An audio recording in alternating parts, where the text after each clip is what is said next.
সৌমিত্র কামিলা, কৃষ্ণগোপাল দাস, রামমোহন দাস, বলরাম দাস, তোমরা এখনো আসনি। আমরা ডিসিশন নিয়ে নিব। জাজেসরা ডিসিশন নিয়ে দিলে আমরা ওটা মাইকে ঘোষণা করে দিব। তোমরা যদি এখনো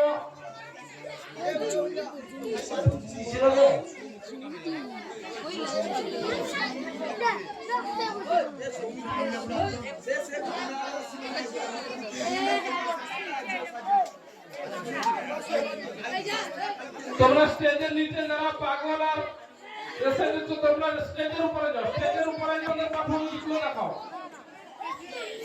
স্টেজের নিচে নামবে না, তোমরা স্টেজে থেকে তোমাদের পারফরমেন্সগুলো দেখাও। আমরা যে 3-4 জনের নাম ঘোষণা করলাম, তোমরা আর 1 মিনিটের ভিতরে এলে ঠিক আছে, না হলে আমরা ঘোষণা দিয়ে দিব, ডিসিশন দিয়ে দিব।